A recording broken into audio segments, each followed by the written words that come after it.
नमस्कार। आज के इस खास एक्सप्लेनर में हम एक बेहद दिलचस्प और जटिल सैन्य घटनाक्रम पर बात करने वाले हैं। आज हम उपलब्ध रिपोर्ट्स और सोर्सेज के आधार पर ऑपरेशन सिंदूर की पूरी टाइमलाइन को डिकोड करेंगे, पहलगाम हमले से लेकर युद्ध विराम तक की पूरी कहानी। तो चलिए बिना किसी देरी के सीधे तथ्यों पर आते हैं और समझते हैं कि आखिर पर्दे के पीछे और बॉर्डर पर क्या-क्या हुआ। इस पूरे घटनाक्रम को हम आसानी से समझने के लिए 5 अहम हिस्सों में बांट सकते हैं।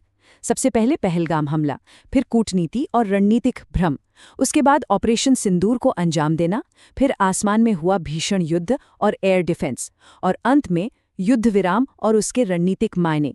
ये एक बहुत ही तेज एक्शन रिएक्शन सीक्वेंस है। तो चलिए एक एक करके इन्हें समझते हैं।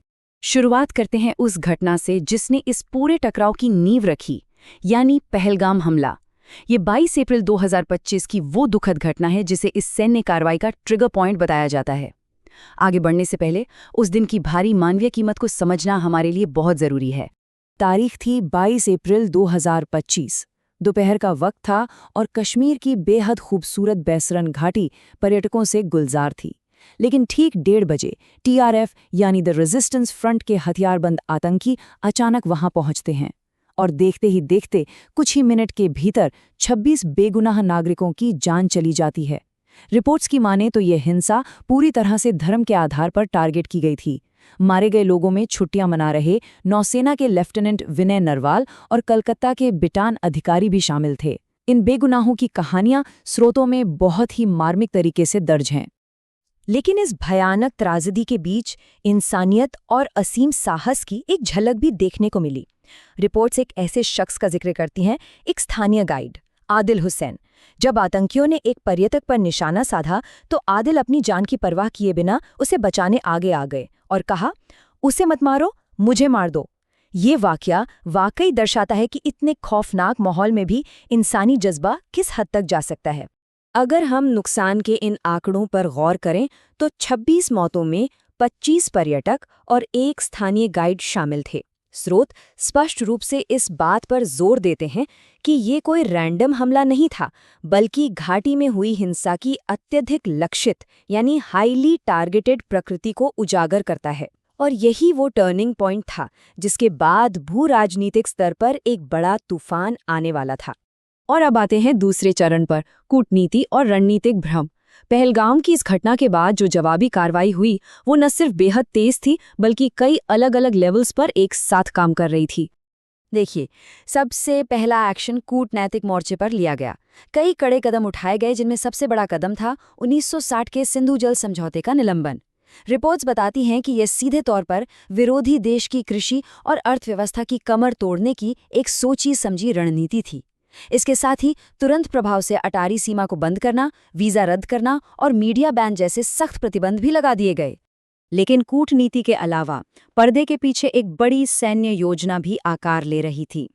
29 अप्रैल को NSA अजीत डोभाल के साथ हुई उच्च स्तरीय बैठकों के बाद 6 मई को पूरे भारत के 244 शहरों में एक विशाल मॉक ड्रिल की गई। अब सूत्रों का दावा है कि ये कोई आम ड्रिल नहीं थी। ये एक जानबूझकर चली गई चाल थी ताकि विरोधी का ध्यान भटकाकर उसे उत्तरी सीमा पर उलझाया जा सके। इसे सैन्य भाषा में स्ट्रैटेजिक डिसेप्शन या रणनीतिक भ्रम कहा जाता है। अपने असली सैन्य इरादों को छिपाकर विरोधी को गुमराह करने का ये एक क्लासिक तरीका है।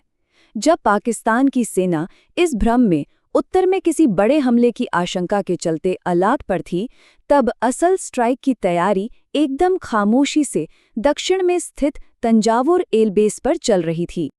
और फिर आता है वो पल जब तीसरे चरण की शुरुआत होती है, ऑपरेशन सिंदूर को अंजाम देना। ये वो आधी रात थी जब कई दिनों की उस सीक्रेट प्लानिंग को आखिरकार ग्राउंड पर उतारा गया। वैसे क्या आपने सोचा है कि इस ऑपरेशन का नाम सिंदूर ही क्यों रखा गया? रिपोर्ट्स बताती हैं कि यह नाम पहलगाम हमले में विधवा हुई उन महिलाओं से जुड़ा है जिनका सिंदूर इस आतंकी हमले ने छीन लिया। ये एक बेहद प्रतीकात्मक और भावनात्मक नाम था जो इस पूरी सैन्य कार्रवाई की मूल प्रेरणा बना। चलिए इसे थोड़ा और बारीकी से समझते हैं। ये सिर्फ कोई एक तरफा हवाई हमला नहीं था, बल्कि एक मल्टी डोमेन अटैक था। हमले से पहले ही साइबर टीमों और इसरो के सैटेलाइट्स ने अपने टारगेट्स को लॉक कर लिया था। समंदर में नौसेना ने अपने कैरियर बैटल ग्रुप तैनात कर दिए ताकि पानी के रास्ते कोई जवाबी खतरा न आए। और फिर वायुसेना ने अपनी मिडनाइट स्ट्राइक लॉन्च की। साइबर, स्पेस, समंदर और हवा, इन सबका इतना सटीक तालमेल वाकई बहुत कम देखने को मिलता है। अगर हम टारगेट्स की बात करें तो दुश्मन के इलाके में काफी अंदर घुसकर हाई वैल्यू ठिकानों को निशाना बनाया गया। इनमें बहावलपुर में जैश-ए-मोहम्मद का मुख्यालय, मुरीदके में लश्कर-ए-तैयबा का ट्रेनिंग कैंप और सियालकोट का लॉन्च पैड शामिल था। रिपोर्ट्स के मुताबिक इस डीप स्ट्राइक के लिए खास तौर पर मॉडिफाई किए गए सुखोई 30 MKI जेट्स और ब्रह्मोस मिसाइलों का इस्तेमाल किया गया था। और सबसे चौंकाने वाली बात, इस पूरे ऑपरेशन की टाइमिंग। ये सब कुछ महज 25 मिनट में हुआ। जी हाँ, सिर्फ 25 मिनट। सोर्सेज का दावा है कि इस पलक झपकते ही हुई कार्रवाई में 9 अलग-अलग ठिकानों को मटियामेट कर दिया गया और 100 से अधिक आतंकियों को बेअसर कर दिया गया। जाहिर है, इतने बड़े कदम के बाद पलटवार तो होना ही था। अब हम आते हैं चौथे चरण पर। भारत के इस कदम के बाद आसमान में एक भीषण डॉग फाइट यानी हवाई युद्ध शुरू हो गया, जहां एयर डिफेंस सिस्टम्स का कड़ा इम्तिहान हुआ। यहाँ दोनों देशों की रणनीतियों का फर्क बिल्कुल साफ दिखता है। सोर्सेज के अनुसार जहां भारत का ऑपरेशन सिंदूर पूरी तरह से एक प्रीएम्प्टिव स्ट्राइक था, यानी सीधे आतंकी ठिकानों पर किया गया हमला, वहीं दूसरी तरफ पाकिस्तान का जवाबी ऑपरेशन बनियान अल मरसूस सीधे तौर पर भारतीय सैन्य एयरबेस को भारी नुकसान पहुंचाने के मकसद से किया गया था। और यहीं पर भारत के एयर डिफेंस ग्रिड ने अपना असली दम दिखाया। स्रोत बताते हैं कि S-400 ट्रायम्फ और एंटी ड्रोन लेजर सिस्टम जैसे उन्नत हथियारों ने अपना काम बिल्कुल सटीक तरीके से किया। दुश्मन की मिसाइलों और ड्रोन्स को भारत की जमीन छूने से पहले ही सैकड़ों किलोमीटर दूर हवा में ही ट्रैक करके निस्तनाबूद कर दिया गया। रिपोर्ट्स बताती हैं कि उस वक्त आसमान में करीब 114 जेट्स के बीच एक विशाल हवाई युद्ध चल रहा था। भारत ने डिफेंस के बाद बहुत तेजी से आक्रामक रुख अपनाया। नतीजतन 5 पाकिस्तानी जेट्स को बेअसर किया गया, लाहौर के एक रडार स्टेशन को तबाह किया गया और 11 एयरबेस को सीधे निशाने पर लिया गया। इतने भारी सैन्य टकराव के बाद अब बात आती है 5वें और अंतिम चरण की, यानी युद्धविराम और इसके रणनीतिक नतीजे। इतने भयंकर दबाव के बाद कूटनीति के बंद दरवाजे आखिरकार फिर से खुलने लगे। 10 मई को आखिरकार तनाव कम होने लगा।